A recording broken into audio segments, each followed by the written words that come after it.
What's up, everyone? Basil the White Dragon Masters here. Today's review is UFC 198. You know, I actually had maybe nothing better to do today, so that's why I saw UFC 198. Honestly, the card, which is UFC 198, Stipe Miocic versus Fabricio Werdum for the heavyweight title, I honestly, thought this card was only interesting if it had the fight that we all wanted to see, which was Uriah Hall versus Anderson Silva. But unfortunately, I'm sure you all know, Anderson had a gallbladder surgery or some kind of infection. So he had a surgery, so that I believe that fight was scratched. Anybody following the White Dragon channel knows that I'm going to talk about the last 3 fights. So UFC 198. Honestly, in my heart, I feel for some reason the heavyweight division has lost a little bit of interest. Ever since Brock Lesnar went, and these legendary fighters like Krokop and all that stuff, since they are not there anymore, and since Cain Velasquez lost to Werdum, I kind of lost interest in the heavyweight division. I love the heavyweight division. It's my favorite. I don't know why lately, weirdly, it just sort of died. So it's the anticipation which I have for, let's say, a John Jones versus, Cormier 2 fight, or, Rockhold versus Weidman 2 fight. For some reason, I didn't have it for this one. Maybe it was just me for today. I don't know. But let's talk about the last 3 fights. UFC 198, Miocic versus Werdum. I'm going to start off with the third last fight, which was the debut of Chris Cyborg. Chris Cyborg, as you all know, is a female Terminator machine, heck of a kickboxer, great striker, champion in Invicta, champion in, I believe, Strikeforce, beat first lady to finish Gina Carano. And obviously everybody who knows anything about MMA knows that Cyborg was supposed to be in the UFC a long, long time ago. And obviously everybody back in the day was the super fight between her and Ronda Rousey, right? We all wanted to see that. At least I did, back before Holly Holm ever beat Ronda Rousey. So she made her debut, better late than never. And what can I say, man? She fought a girl called Leslie Smith, whom I've never heard of, being honest. Yes, it was a good warm-up fight for Cyborg. I mean, she beat the crap out of her. It was first round finish, TKO, already knew. This was happening in Brazil, so obviously Cyborg is from Brazil, and anybody fighting in their home turf always has that little bit of that confidence and advantage because it's there. So Cyborg beat Leslie Smith. It was a very simple, easy fight. Pretty much just Muay Thai kickboxed her out and TKO'd her, and that was the end of the fight. She beat the shit out of her practically round 1. Cyborg won. So great statement. Obviously, now I was expecting her to really call out Ronda Rousey. For some strange reason, she didn't call her out. I really expected that. I'm surprised that she didn't call her out. I really wanted to see her call out Ronda Rousey. Even if they fight for a non-title, it'll be as great of a title fight. I can bet that everybody's going to pay to see that fight. So hopefully, smart thing would be to throw Ronda Rousey in front of Christine Cyborg. Definitely. Moving on to the co-main event. Co-main event, I believe, Jacare Souza versus Vitor Belfort.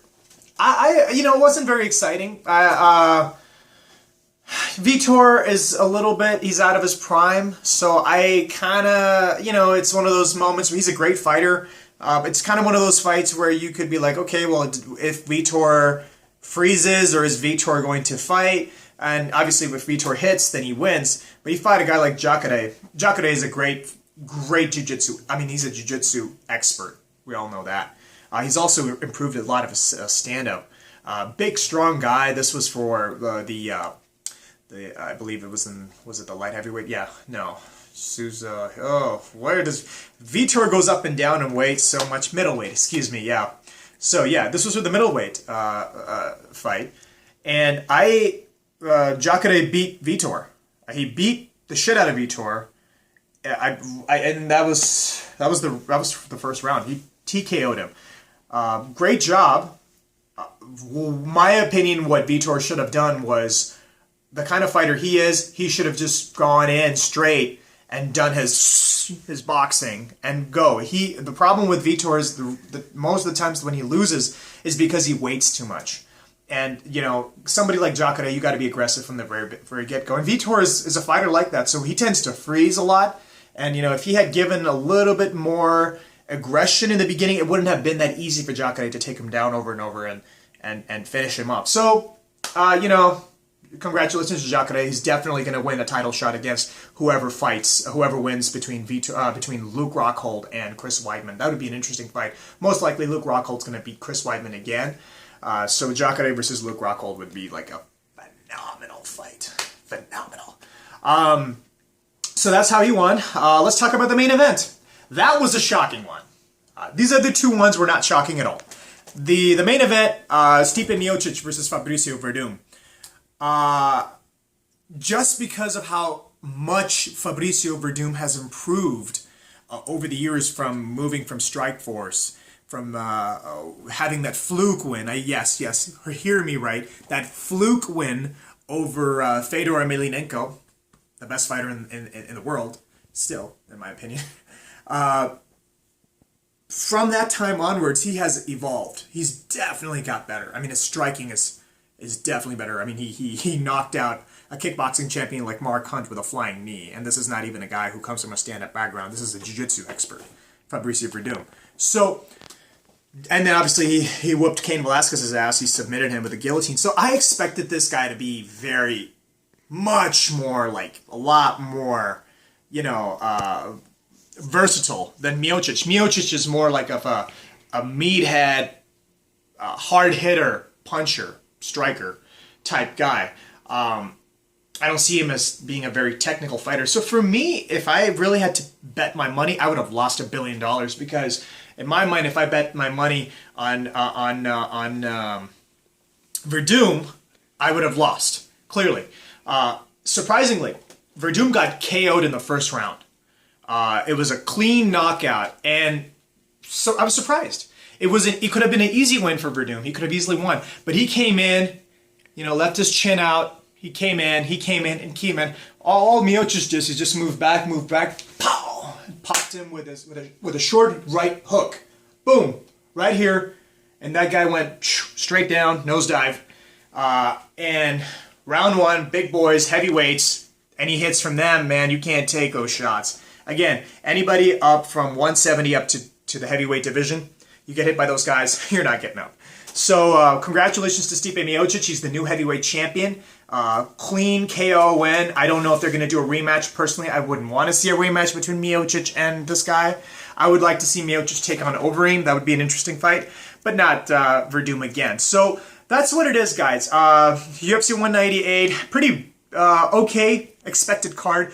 Besides the main event. The main event surprised me. I didn't expect Miocic to finish Werdum that quickly via KO, you know, despite knowing that he's a lot more versatile than him. But hey, this is MMA. Any shot, any submission, anything counts. One shot at the heavyweight division, man, you're going down. So he probably just got caught. So anyway, UFC 198, Miocic versus Werdum. Miocic, new heavyweight champion via KO. Congratulations to everyone who won.